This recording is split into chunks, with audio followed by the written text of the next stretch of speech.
Hello, everyone. Welcome to our panel, Expansion Pack, Energy Efficiency, and Demand Response Policy. We've got some great folks here to talk about that stuff with us today. And I guess we'll just go down the line. Let's start with you, Doug.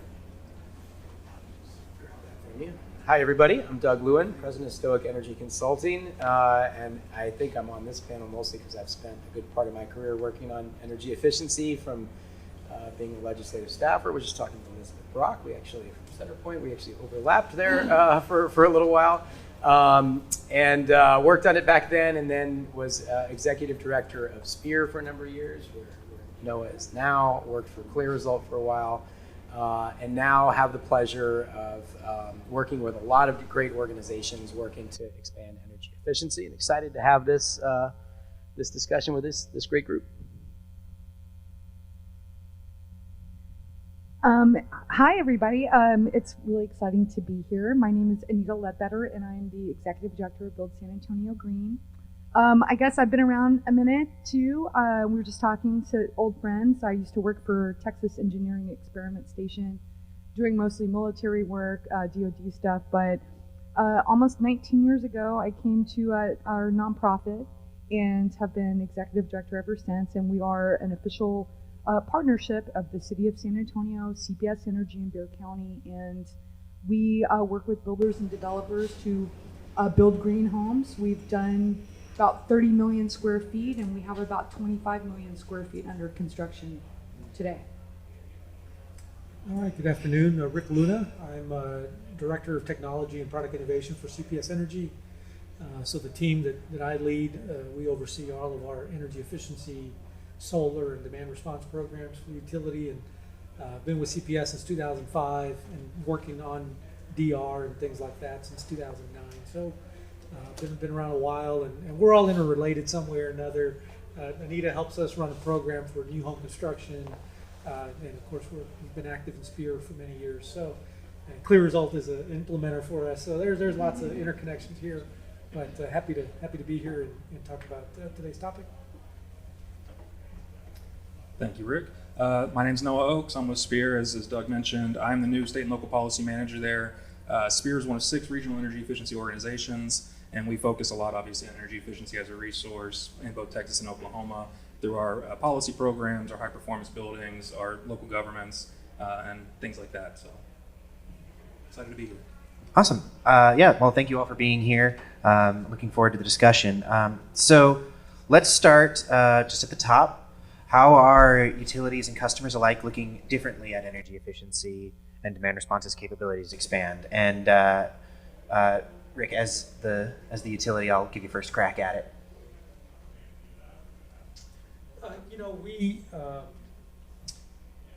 So I have to be honest, because the expert is sitting right over there, one of our key account managers, who's out there talking to customers every day, and so he'll keep me honest here. I would tell you my answer is things have evolved, right? So when we started demand response, energy efficiency, all these programs back in 2009, all of this was new, right? Folks were interested in going green, and the question was, how do I do that, right? And so we as a utility, tried to help them through that process. I would say that customers, not every customer, but I would say a lot of customers become very sophisticated, and so we've done a lot of focus groups with customers over the last 2 years as we're trying to envision our next phase of energy efficiency programs. And some of the feedback we've gotten from customers has been I've done this, I've done that, I've done all that stuff. What can I do next? And so I think there's that sophistication, and how do we keep up as a utility and help continue to evolve programs to help them meet their needs. On the other end of the spectrum, there's still a lot of customers who don't even know we have these programs, and it's just amazing. Probably a good percentage of our customers aren't even aware of them, and so we're sort of working at both ends, right? Is helping our disadvantaged customers, those who are harder to connect with, on one end, and then keeping pace with the more sophisticated guys, and that's what makes our job interesting. I'll just add to that. I think it's just there's a lot of heightened interest and awareness, especially given the recent winter weather past 2 years ago with Winter Storm Uri, that a lot of customers are starting to really try to consider what ways they can contribute and help reliability within the state at the grid level. It's not just from the supply side, looking at the demand side practices they're able to, come on board with. Yeah, and I would just add to that. I think the conversation from the customer side has really changed, and I think a lot of the feedback that we've been getting is centered around equity. And traditional energy efficiency of the past has been.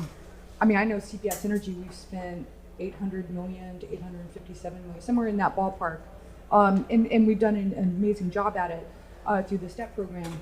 However, as we move forward in the future, I think the great challenge is how do we open that up for greater participation, throughout various socioeconomic statuses out in the community, for renters. There's all kinds of opportunity out there, and so I think that conversation has really been changing towards that and climate preparedness. People are concerned about being prepared for extreme weather. So I think that's kind of the future that we're all kind of looking at.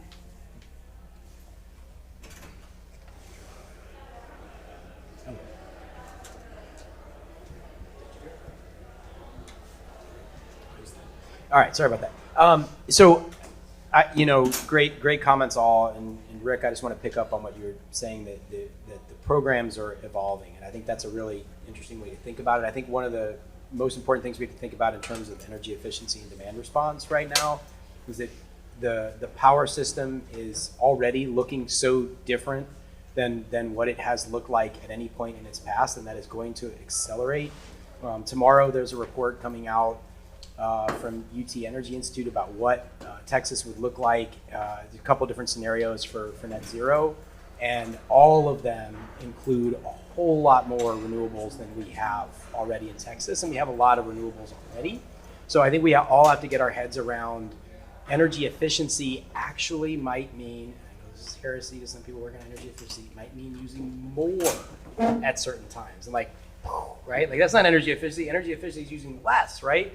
But if we have an abundance of cheap, clean power, we want to use more. So it's going to be about actually shifting the time when having that demand flexibility and using less in times when prices are high and energy is scarce, and using more when prices are low and energy is abundant. That's just a different way of thinking about energy efficiency. The other thing I'd mention in that context too is that really what we've been doing in energy efficiency, particularly in the state of Texas, is really electric efficiency. It's not energy efficiency. So there's huge efficiencies if we're actually talking about electric vehicles and how we integrate those into the grid. And again, that means using more electricity, but probably less energy overall. Awesome, thank you. Now, so before we get into the specifics of energy efficiency programs, I just want to start with some of the fun stuff, just like what new technologies and policies are taking center stage in modern demand response.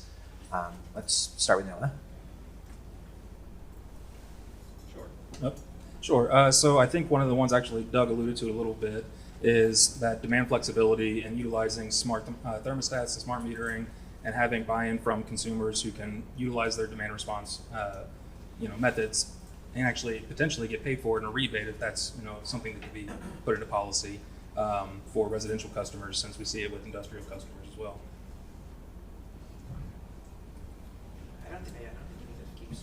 Okay. Well, I just kind of wanted to add in on that. I think, in San Antonio, CPS Energy especially has done a really fantastic job of many years ago getting, peak savers program, HVAC, great job at a lot of those things. And I think the future is really figuring out, again, integrating electric vehicles, looking at solar.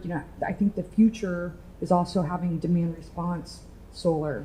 Demand response, electric vehicles, how we're going to integrate batteries. And I think that, those are all the conversations that we're all starting to have and nationwide trying to solve that.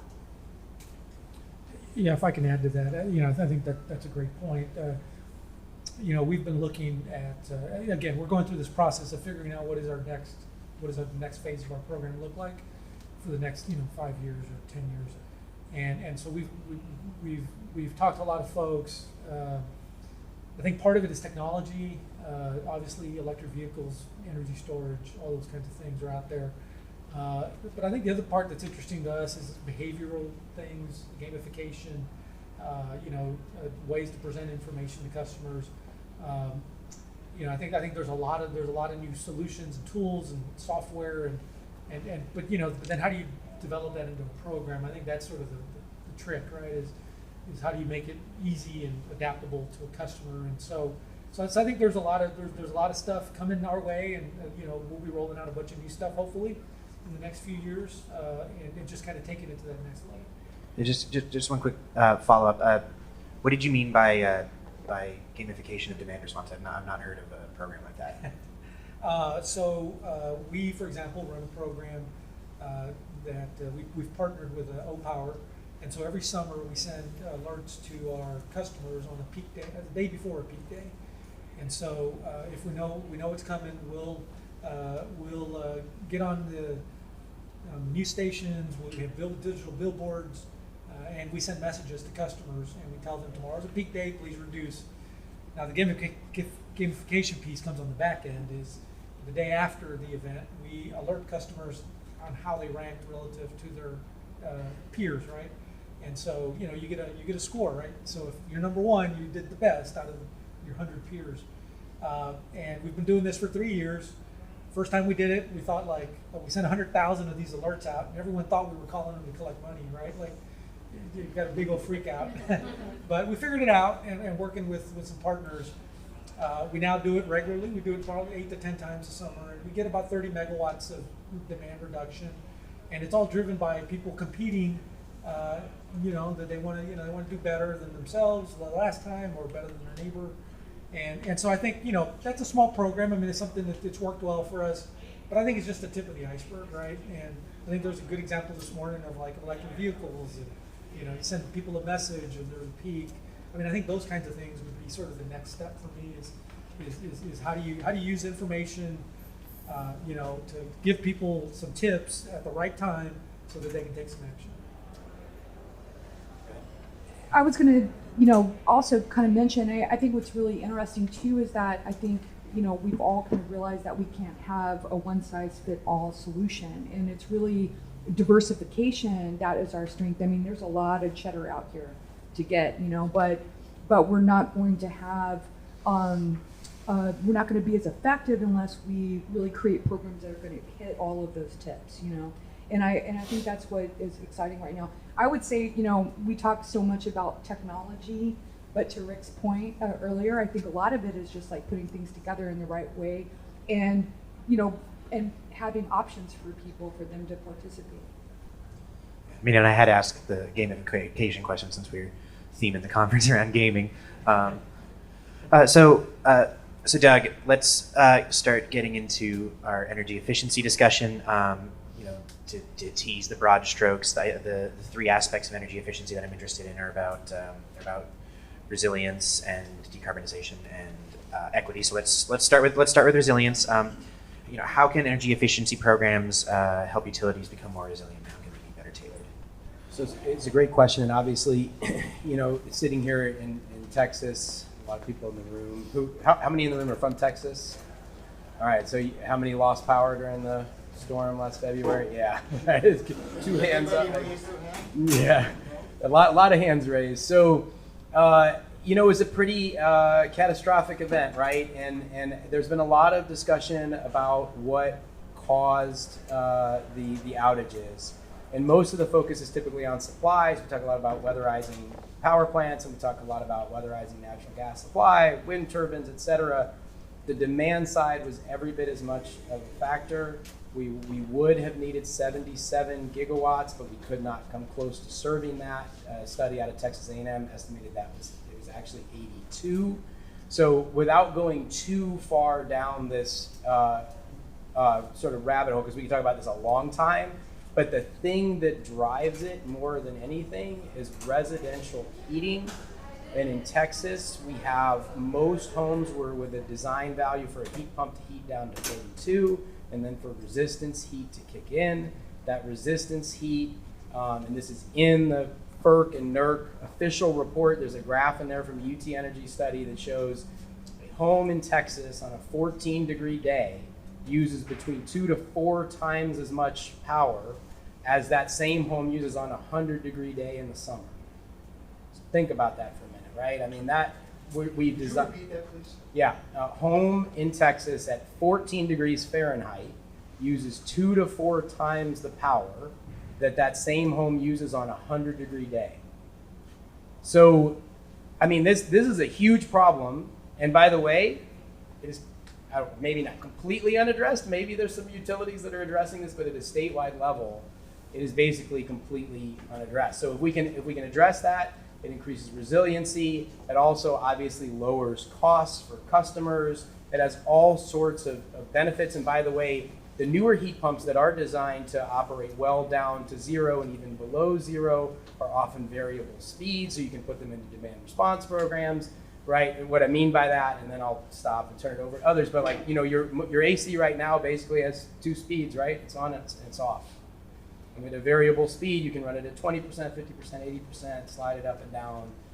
There's a lot of control that comes with that. So energy efficiency is an absolutely important resilience measure. The other thing that comes along with heat pumps typically is you would want to add insulation to a home, which is going to increase its passive survivability. This is probably a great way to like tee you up to talk about like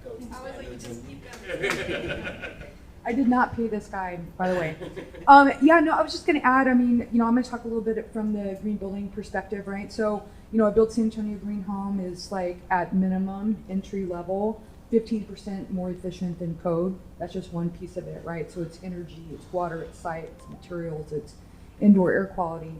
Well, you put that into an extreme weather event, even in the case that we lose complete power or water and so on, I can tell you, having been through this in San Antonio through Winter Storm Uri, is that the better that your house is insulated and your lines are insulated and so on. I mean, again, it's a domino effect in terms of like the superior performance of that house. So, you know, we know people who lived in a very efficient home, a greenbelt home, and you know, their pipes didn't freeze as fast because they were insulated, and you know, their building envelope was a lot tighter, so it was easier to, you know, stay warm in like one room and so on because you weren't leaking a lot of air. That's one side of it. I would say for us, you know, because we have been so involved in our climate plan in San Antonio, which we're very proud of, we developed a new program called the Climate Ready Home, which is really kind of that next level. And it's not just a net zero energy home. You know, we've had that for a long time, but now we're looking at more impacts for extreme weather. So you know, back to kind of some of the things that you were talking about, energy efficiency.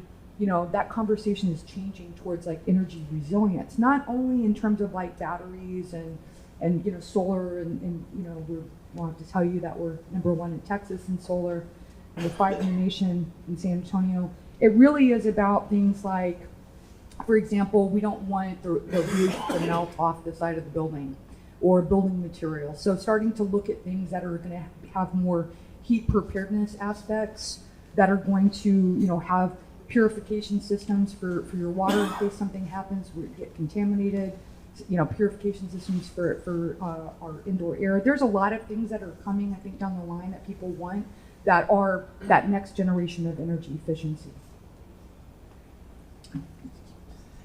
I think those are all great comments. I definitely agree with all of that. I will say I think the electric heat issue has been underappreciated, and you know, we've weatherized 30,000 homes in San Antonio, and you know, I think, you know, that's one of the primary drivers of that program in terms of savings has been, you know, if we can tighten up the envelope, reduce that need to heat at home. I mean, there's huge savings potential there. The other thing I would mention is, you know, we learned from the storm about the importance of DR availability year round. I mean, we knew before, but I mean, obviously it really just highlighted that. And we were able to work with our thermostat vendors during the days of that event to begin to change temperatures in homes. And it had an impact, but it wasn't enough. Obviously, it wasn't enough. So, you know, where we have 250 megawatts of DR in the summer, you know, we don't have anywhere near that in the winter. And so I think it's put a focus on, you know, other technologies that would help sort of, you know, bridge the gap. And so I think that'd be our perspective on that. And then just briefly, the only thing I would add is just that this is really an opportunity for education for consumers. A lot of people went through the freeze and said, okay, we're going to go ahead and we want to get the heat pump in place. But to your guys' point, they maybe didn't have the proper insulation requirements that would help them to actually make an efficient purchase for them. So I think that's something that's incumbent on SPEER, nonprofits, utilities, and also and others to make sure that education and awareness is out to customers. I just wanted to add one final thing, and I think, we're used to thinking about, energy efficiency or now energy resilience, and again, we can talk about technology and process and all of this, but I will speak from my personal experience in San Antonio. I think a lot of it is, energy resilience is about someone's quality of life. And, so we, back to the weatherization that CPS Energy has done in our community and Austin has done in so many places, why are we doing it? The other side of that is that we're trying to help people be more prepared and be more comfortable and have a better quality of life because of the extreme heat or extreme weather. So again, energy resilience isn't just about all the technology and stuff, it's also about people, and that's what makes it work. Right. Well, I guess the next thing I wanted to talk about was decarbonization and energy efficiency, which it'll be one thing that's nice about the quality of life is having life. So let's talk about decarbonization. Noah, we'll start on your end. In what ways can energy efficiency programs aid utilities in their decarbonization efforts? Yeah, I think electrification, just by definition, is going to help reduce the use of natural gas and those emissions that come out. SPEER's been focused a lot with our heat pump work group, which brings together a number of heat pump manufacturers to talk about how we can transition away from natural gas furnaces and water heaters.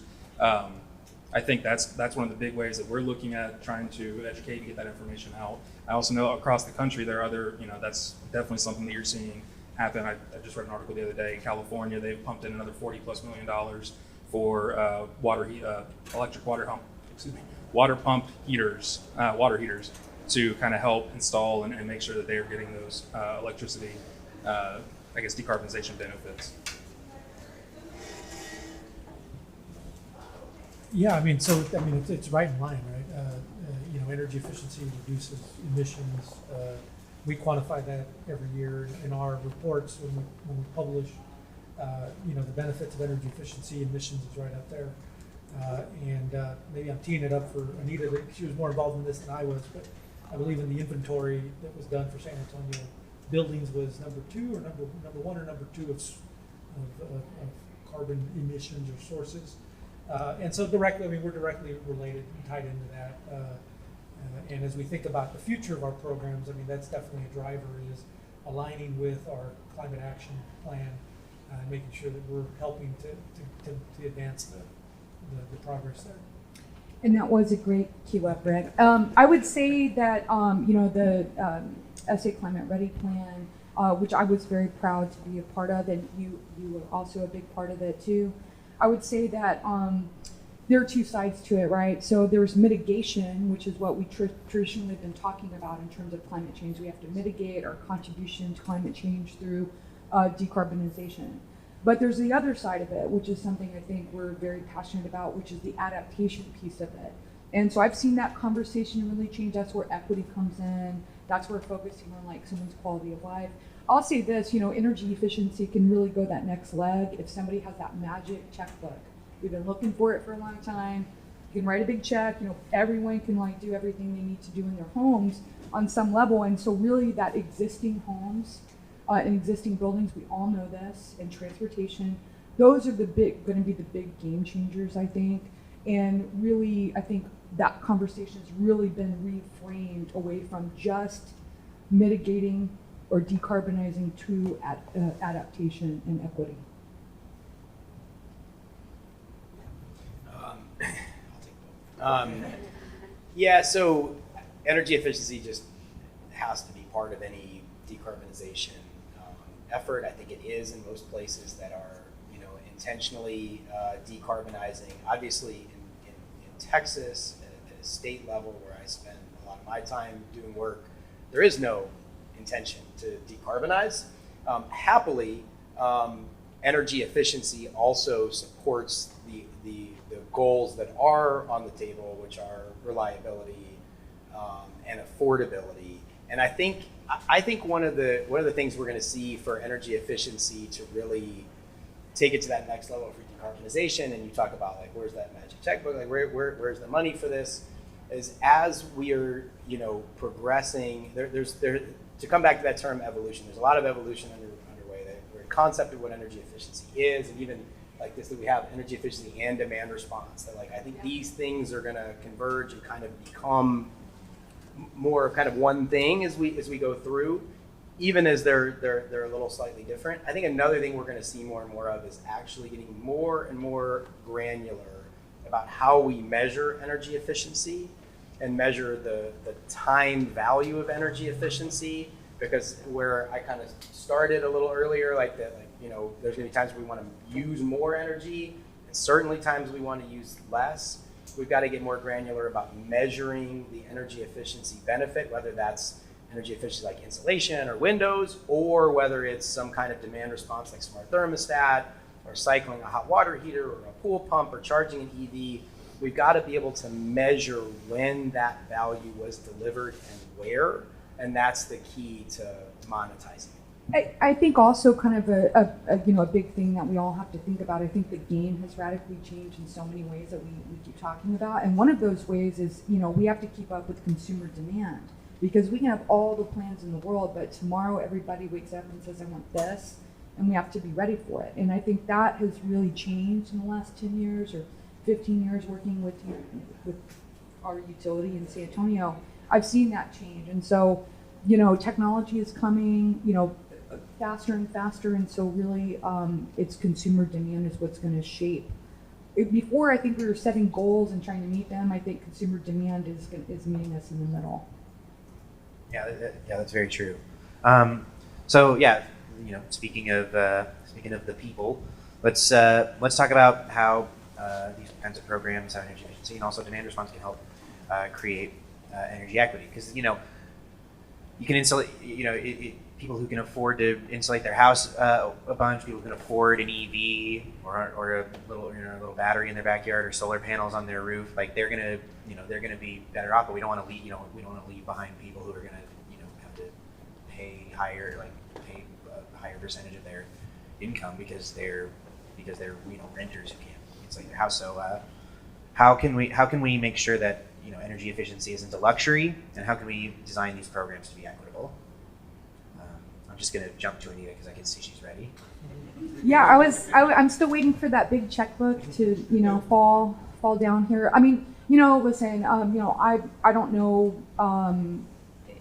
Nobody has the perfect answer here. I don't have that answer, but I know that we're starting to have the conversation, and it is true. I grew up in that community. You know, I went through various times in my life. You know, as a young person, without water, without power, you know, all of those things. And I know that that is the great challenge, because, you know, we will not all have equal access to power in the future. The people that can afford to convert to the new technologies will do so. And then who do you think all the cars are going to go bye-bye tomorrow? Like, no. Who do you think is going to drive those cars, maintain those cars, pay for all the gas in those cars? It will be our low-income residents that will be left behind unless we all, you know, come to the design table. And again, there's not a one-size-fits-all solution. That's probably the only thing I am sure of, is that. You know, so yeah, I mean, it's the $1 million question, right? It's how do you do it? And you know, I'll tell you two things that we've tried to do. One is, you know, we've had the approach of a program for every customer, right? And so, you know, we offer like 22 different programs, and part of that is because, you know, everyone's got different needs, right? And we've always said that we need to have multiple low to no cost programs, and so you attack it partly through, you know, just having multiple offerings, try to cover as many bases as you can, and try to make them low cost or easily accessible. So I think some of that is program design. I think the other part of it, the other strategy that we've tried to adopt, is not to think that we've got all the answers, right? And because there's a lot of really smart folks out there trying to come up with creative ways to tackle it. And, you know, we've done, you know, solar leasing, we've on rooftops with low-income customers. We've done community solar as examples, right, to try to create low entry points for customers to go solar. So those are just two ideas, right? When we did an RFP last year in terms of, bringing us ideas for the future, one of the things we asked was if you've got strategies for how to tackle this segment of customers, bring them to us, and we're still open to that. So, I think that's, you just continue to learn, continue to try to adapt new ideas, use information, right? Low cost, and try to go about it that way. Yeah, I feel like a broken record. Education's a big one, and making sure I'm very appreciative of having a program for every customer. I think that's really important, and making sure that every customer is getting the technologies and the solutions they need. One of the things particularly I think is really helpful is when cities are able to partner with their IOUs, or when municipal groups are able to work together within the divisions in the city. So for instance, I'm excited to hear about Centerpoint is actually working with the City of Houston's housing department to help develop some of those low-income groups and ensure that the houses that they have are actually up to the requirements for the energy efficiency programs moving forward. So it's supposed to be pilot programs to be developing a pipeline to get low-income residents to move into that kind of pool of potential energy efficiency programs and updates. So I think that's an opportunity for cities to definitely work more with their utilities to find and identify those populations. Yeah, I just think we have to be, and I think there's been a big change. I mean, somebody said to me yesterday during the happy hour just that there was so much more discussion around equity here the first day than they had heard at a conference in a long time. And I think, I think we're seeing this more and more at conferences. I think we're seeing it more and more in utility plans. I think we're seeing a huge push from the White House with the Justice 40 initiative. So I think this is becoming, it's definitely rising in consciousness. Whether or not that is translating into the actual programs is another question, and I hope we'll see that. I mean, I think we all have to understand. So in the state of Texas, there was a survey done recently. 38% of Texans, sometime in the last year, made a decision whether to do without medicine or food or energy. So this is like just unacceptable. We can't keep doing things this way. During the outages, I asked y'all about that a little while ago, right? There was a study done by the Rockefeller Foundation. If you were a person of color in Texas, you were 4 times more likely to have an outage and have that outage last, on average, 4 times longer. And this is the institutional history of redlining and systemic racism we have in this country, where hospitals and fire stations and police departments were not located in those neighborhoods. So when you design a critical circuit that includes a hospital or a fire station or a police department, and you keep that neighborhood on, that's by its very nature inequity. So I mean, there's no way to give a 2-minute answer. Like, let me deal with equity. It has to be top of mind in whatever new program is being designed and whatever old program is being looked at. Are we achieving our goals? The state of Texas in its energy efficiency program says a minimum of 10% of programs funds go to low income, low moderate income programs. Guess how much Texas utilities spend on low to moderate income? 10%. They do the minimum. It's not a criticism of those utilities. Well, I guess it kind of is. But I think they are regulated. They have bonuses that are made certain ways. We need to look at all of that and say, how do we redo that? How do we give an incentive to the utility to actually go out and really serve those communities that have been not only historically marginalized, but just brutalized. So that it just has to be top of mind. And I just add real quickly that 10% number. When you look at the population of Texas, it's 30% would be in that low income population that would. 30% of the state is 30. Isn't that? Yeah. So I mean, you're only spending 10% of your funds for 30% of the population.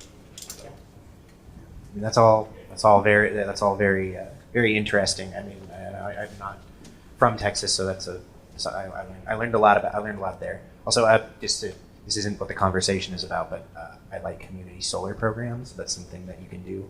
But anyway, we've got about 10 minutes left.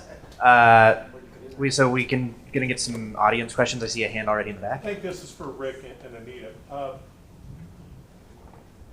Time of use rates. I've heard Andrew speak about the National Truck of Texas scaring the crap out of you guys, right? When every other house has a lightning in it because it's everything and more than what people thought it was going to be, right? So that happens.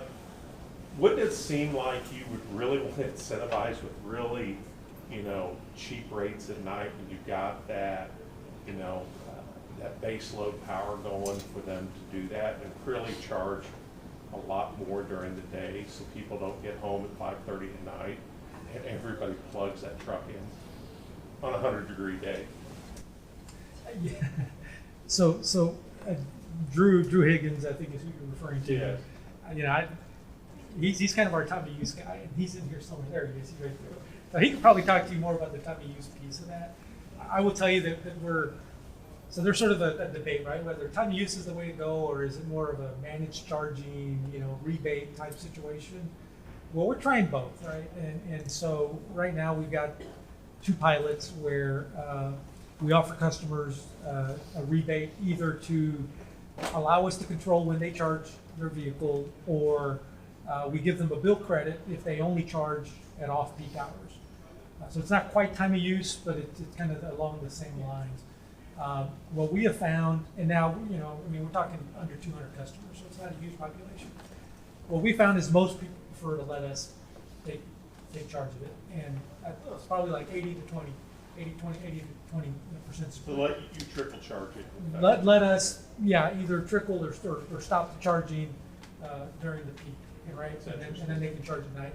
The other thing that we have found is that people don't really charge a lot, even without the incentives. Most folks are charging at night, just because that's when they get home and so forth, and it's just a natural behavior. So, it's still early. We're only one summer into that. We're going to run it again this summer. We'll see how that changes as it grows. But I just wanted to kind of add on that. I think it's always so important to look at the data, because I think there's still a question whereas it's time of use, it sounds great, and I've always been a big fan until you start realizing, well, it might not be a one-size-fits-all solution, because it will incentivize higher income person who has an electric vehicle, I have a fancy dishwasher, but not a low-income person who's walking home from the bus stop at 11 o'clock at night. They don't have maybe that same option. And so, that, if you look at, if you're trying to bean count, right, that's probably the larger part of the population, right? So it will hurt them maybe, or will move peaks. And, there's a lot of questions out here, which is why I think doing the research is so important, and looking at the data. And I think it's, then we'll see what is going to be a more effective solution.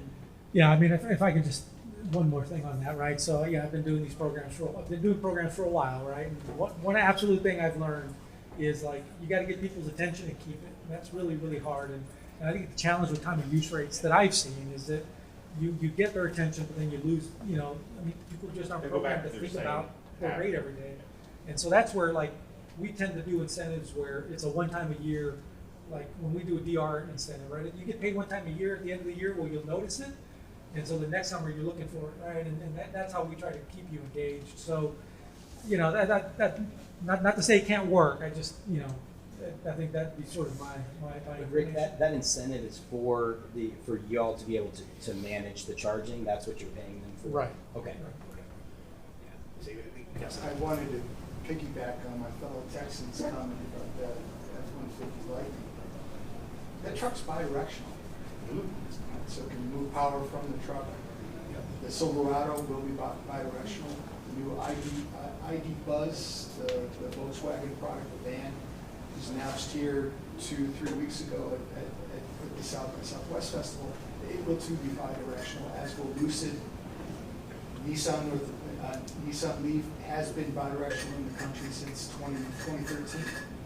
Can the panel speak to bi-directionality, utilizing an electric vehicle as a battery source or a DER platform in the state of Texas, much like what they're doing up in the Northeast and potentially in California with their emergency load program? So I know Rick will speak on this. And again, I would talk to this gentleman back here. At you.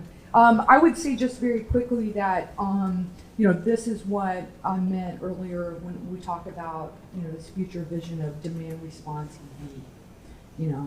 And I think that that's going to be a very, very important thing that we're going to have to solve, because again, consumer demand and is going to outpace our planning if we don't get behind that wheel right now, so to speak. But yeah, so for me, my answer is going to be, yeah, I think the future is demand response EV. Yeah, I think it all sounds really cool, and I'm sure we'll get there. I'll just tell you that for my work, I mean, I'm focused on like building big programs today, right? So like, to me, that's a little bit further out, and so I haven't been as focused on it. But Drew's all over it, and I definitely would talk to him about that, because I mean, certainly we see it coming, right? We know vehicles are coming, and we know technology's coming, but I think we see that more as a little further out. You do have to have, I believe, the IEEE 1547. You got to be able to island to do that. So like for the Ford F-150 to be able to do that, my understanding is they've got some kind of deal with Sunrun, and you've got to have the right inverter for that. So it's coming, and I'm excited about that. And I think it has just what I was talking about earlier. Like, to me, that's energy efficiency, because let's charge that sucker up, and that's a huge battery, right? I mean, the battery and the light kilowatts. It's more than 130, I thought. The base one is 100 kilowatts. Yeah. You put 10 of those together, and you've got that. I mean, that is a lot of power. So you want to charge that thing when you've got abundant wind and solar, and you want to be able to, if there's a shortage, to be able to reverse that flow. It is going to take a lot of distribution system planning and a lot of engineering to make that happen. It's possible. And I would also just kind of jump in there, because I'm very passionate about this particular question, and that is also when we talk about like a megawatt of power, I mean, we have to really prepare for a very large amount of power in a very small area suddenly. And that will be a great technical challenge. And, we used to kind of talk about this with solar and in the past, but that's like, it's not the same comparison about doing that in a neighborhood. I think what's interesting, I learned that the city of LA, they have more registered EV users within the city limits than we do in the entire state of Texas, by tens of thousands. Now, while they don't have they don't all have the newest technology, right? But I think that what I did learn from the city of Los Angeles is that they have discovered that there's really a different deployment strategy based on the users in that community, right? They live in a different way, they have a different lifestyle, they have different needs. And again, the intensity of power in a small area, these are all the kind of design problems that we can solve in the future. I just want to comment, you mentioned that it was localized. The Ford F-150 has a steering wheel, 4 wheels on it, it's completely dispatchable. Yeah. As we witnessed when they took the Pro Power and they sent these cars out to customers' houses and plugged them in and kept their house lit. And as big as that battery is, Capital Metro in Austin, I believe, is well on their way to having half their buses, up to 400. They're going to have 200 electric buses. Think of the size of that battery if you could deploy it. I'm not saying you can't, but if they could figure out how to deploy that. Yes. There you go. Yeah, an EV demand response is very much going to be a key part of this in the largest urban areas going forward. I do see that we have more questions, but unfortunately we are out of time. So feel free to jump up and talk to us afterwards. We're going to be going back to the main stage in about 15 minutes. I believe we have another break after this. But I want to thank all my panelists, Noah, Rick, Anita, and you all on the report. Thank you all for attending, and enjoy the rest of the conference.